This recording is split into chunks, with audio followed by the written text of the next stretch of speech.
What's good, Eagles fans? Y'all are tuned into another episode of Chalk It Up, where no matter if we win or if we lose, we just got to charge it to the game. I'm your humble host, Tony Shields II, and like I mentioned, we have the Baltimore Ravens this week, you guys. But that's not really what this video specifically is about. It's more so about the details surrounding that game, and particularly the wide receiver room. Now, the wide receivers. Let's just get right into it. So, this week, potentially Alshon Jeffery and Desean Jackson can be making a comeback. But I got to be honest with you guys. I know having them there is better than not having them there. But if I'm being honest, I'm over those guys. I'm over Alshon Jeffery. I'm over Desean Jackson. I'm over Zach Ertz. It's time for us to move on from our past and begin to welcome our future. Let's be totally real. We saw what Wentz did when having someone like Travis Fulgham. We saw what he did with Travis Fulgham. I don't think that was a fluke. I just don't. That guy Travis Fulgham has something. Him and Wentz have something that I haven't seen Wentz have with any other wide receiver ever. Ever. We have this young wide receiver group that we need to go all in on and give as many reps as we possibly can and instill the confidence in them that they are the guys and that they can be productive and successful in this league.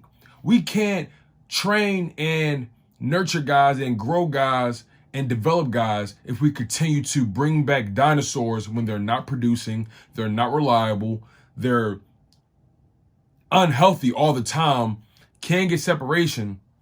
It's just a multitude of things that these veterans are causing for our team. Zach Ertz and his contract negotiations. Let's be honest. Rumor has it he hasn't been playing up to par because of that. And I got to be honest. We don't need somebody like that in our team. Let's keep it real. I love and respect Zach Ertz as a man, as a football player, and everything he did for this city. He helped us deliver our first Super Bowl championship, and it wasn't no fluke on that either. He grinded, scored the game-winning touchdown. That's just the reality. But it's been about 3 years since then, and he hasn't been the same since.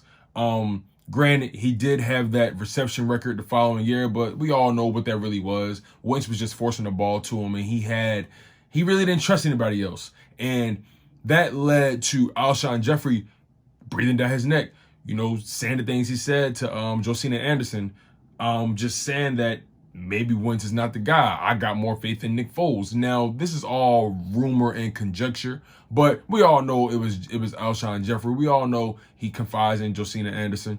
Shout out to her. She's a very respectable sports reporter. But I don't think Wentz really cares to grow with Alshon. I think Wentz needs to be weaned off of Ertz. And then Desean Jackson just can't stay healthy. He has the speed, but Desean Jackson can't stay healthy. He can't. He just can't. If it's not a hamstring, it's a groin. If it's not a groin, it's this. If it's not this, it's that. It's just too much. It's just too much that come with these veterans. Alshon ain't been the same since Super Bowl year. D-Jack ain't been the same since that Week 1 game against the Washington football team last season. Ertz ain't made a sound all year. And then I know this guy isn't a veteran, but we need to move on from this guy as well. J.J. Arcega-Whiteside. And he was someone that I had faith in. He was someone that I thought just needed the reps. But what I'm just seeing from him in its entirety is just lackadaisical work ethic. Now, they say this past offseason he went all in on his body and this, that, and the third. I can't tell. Alshon Jeffery and Desean Jackson have not been in, and I'm trying to understand why you haven't been seeing the field. Last week you had some sort of injury or whatever, or the week before, I can't even remember. But what have you done for us lately, J.J. Arcega-Whiteside, besides that garbage time catch you caught against the Steelers? No, you have no receptions on the year besides that. Travis Fulgham, balling out. Greg Ward, as reliable as ever. John Hightower, coming into his own. Quez Watkins, debuted last week, and I know for a fact he's going to get better and drew a penalty and would have been a deep ball catch. You know what I'm saying? Jalen Reagor, hurt, but I know he's the future. These young guys, there's a developmental thing that we need to continue to go in the direction of. It's just that simple. I do not want to see these guys, these veterans, coming back and then just assuming that they deserve a starting spot. What have you done for me lately, Alshon? What have you done for us lately, D-Jax? What have you done for us lately, Zach Ertz? I'm sorry. Alshon, you balled out in the Super Bowl year. You balled out. I would never take that from you. Never. But bro, it's 2020. You've been hurt. You've been hurt for the past year and a half, I assume, correct? DJ, you've been hurt for the past year and a half. Like, what's up? Your game is predicated on speed, and if you can't run, what's the point of having you? You're not going across the middle. We don't want you doing these weak comeback routes because that defeats your purpose. Like, come on, these young guys is balling. John Hightower having crucial catches. He should have caught that deep ball in the end zone, but he's growing, he's young. He's going to get that. You know what I'm saying? Travis Fulgham. Again, I haven't seen a guy play like that since Jeremy Maclin. Jeremy Maclin. Come on. Philly. Doug Peterson. This is your team. This is your team. You need to be the one to decide, hey, I'm going to go all on these young guys. Right now, this season is up in the air, and I need to know what I have. You know what you have in Alshon. You know what D-Jack is. You know what Zach Ertz is. You need to find out what you have. You need to find out what these young guys are capable of. I do not want to see snaps taken away from Travis Fulgham for Alshon Jeffery. I do not want to see it. I just don't. Doug Peterson talking about, hey, you know, I hope Fulgham doesn't lose any snaps, you know, with the guys coming back. Bullshit. Ooh, let me catch myself. I want to keep this channel professional. Doug Peterson, Howie Roseman, one of the cheapest guys. I don't understand it. But Doug Peterson, you need to put your foot down when it comes to this wide receiver room. You need to put your foot down. You need to decide who's going to lead you guys, who's going to be the future. We saw what Wentz did with Fulgham. We saw it. 10 catches on 13 targets, 152 yards, a touchdown. Week before that, had about 70 yards, a touchdown. Come on, man. Come on. Greg Ward, just as reliable as ever in the slot. Catches everything thrown to him. Dallas Goedert catches damn near everything thrown to him. A beast after the catch. A beast. Zach Ertz, after the catch, he falls to the ground. After the catch, he can't even keep his balance. He can't break a tackle. He's not dynamic at all.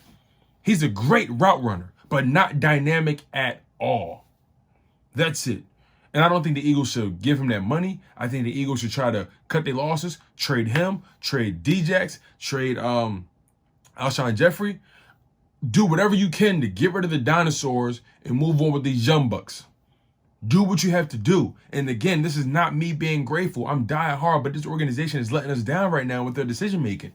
They're letting us down. You clearly see who the high hand is. Stick with it. Nurture it. Feed it. Use your common sense, guys. Come on, man. It's really that simple. JJ, I think of Whiteside. Again, I don't know what his problem is. I don't know what his problem is. I can't even begin to guess. No catches on the year. I'm not giving you that 35-yard catch you had in garbage time. I'm not letting you have it. I'm not. All that size for what? You can't even get separation. Come on, bro. I thought having a guy like Darius Slay would make you become a better wide receiver, but that's clearly not the case. Coaching clearly hasn't seen something in you that shows that you can do the job. You're not getting any snaps. So what does that tell me? What does that tell us? What does that tell you? We need to move on from you. We need to move on. We need to move on. No more 12-man personnel. No more of that. There's nothing wrong with having double tight end sets every now and again. There's nothing wrong with that. But move on from that. It's time for 4 wide receiver sets, you know what I'm saying? That 11-man personnel. It's time for us to go all in on these wide receivers. I ain't see Wentz throw to the wide receivers this much in the past 2 weeks than ever before. Ever. He used to always feed the tight ends. Zach Ertz religiously. Britton Selleck when we had him. You know what I'm saying? He used to always feed him. Always. It's time for him to get out of that habit and feed these wide receivers. We see what having a guy like DeAndre Hopkins does to Kyler Murray. We see what having a guy like Devontae Adams does for Aaron Rodgers. Granted, Aaron Rodgers is a supreme football god when it comes to throwing that ball, but Devontae Adams makes his job easier. We see what Drew Brees is dealing with not having Michael Thomas. He's been struggling ever since. He would have retired like 2, 3, 4 years ago if he didn't have Michael Thomas. Let's be real. That's the reality. That's the reality. That's the reality. Tom Brady in Tampa Bay. You see what having guys like Mike Evans, Godwin, you know what I'm saying? OJ Howard, you see what that does for him? You see it. You see it. Deshaun Watson when he had DeAndre Hopkins. You see he's exposed now. He has to do more. You know what I'm saying?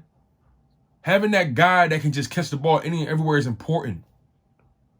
Dak Prescott, when he got Amari Cooper, you saw what that did for his game. You saw it. Lamar Jackson getting Hollywood Brown. You saw what they did for his game. Tyreek Hill and Patrick Mahomes. You see what they do for each other's game? Come on. Seeing what Wentz and Fulgham was doing on that game, even though we lost, seeing what they was doing against the Steelers, that was beautiful to watch. I never seen Wentz having so much fun with a wide receiver ever. And if we want that to continue, we need to nurture our young guys. Jalen Reagor, Travis Fulgham, Quez Watkins, John Hightower, Dallas Goedert. We need to feed those guys religiously and unapologetically. It's just that simple, Eagles fans. Y'all was tuned in to Chalk It Up, where no matter if we win or if we lose, we just got to charge us to the game. I'm your humble host, Tone DeShield II. One love, fly Eagles fly.